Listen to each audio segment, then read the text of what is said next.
Hi everyone, my name is Carl, and this video will provide you with the information you need to prepare for the sacrament of First Holy Communion and First Confession in a practical way.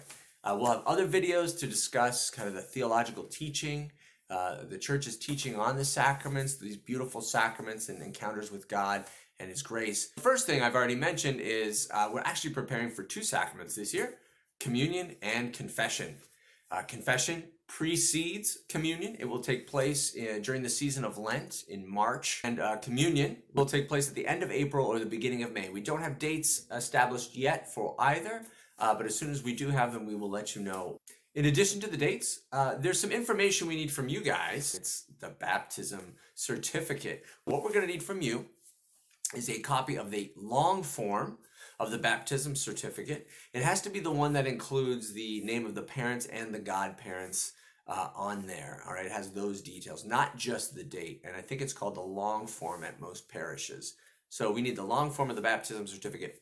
If your child was baptized at St. Monica's or St. Lucy's Church, don't worry about it. I will find it myself. If you already submitted it, thank you so much. I appreciate it. You are all set as well.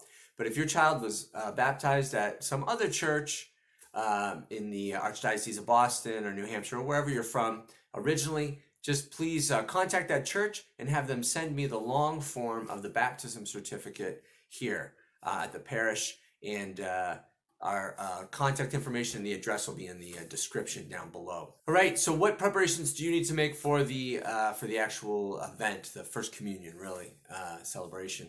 So for the Mass itself, I do want to tell you that at this point, guests are limited to the parents of the recipient and siblings. All right, I'm afraid we don't have space for grandparents and godparents at this point. Secondly, dress code. So the dress code for the girls is pretty straightforward, probably what you've seen.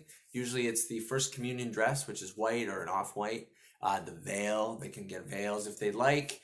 The nice shoes, white shoes, and sometimes the girls will wear gloves, and that's fine too. We just want you to know that they do have to remove those gloves when they actually receive the sacrament. So for the boys, they wear a suit with a dress shirt and tie and dress shoes, or slacks and a dress coat with the same shirt and tie. That color, it could be white, dark, tan, that's fine. No sneakers, please, and no shorts.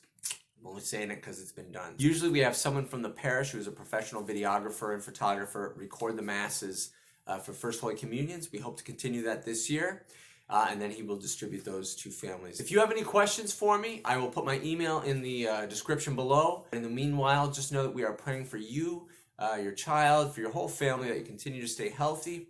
All right, God bless. Thank you for joining us.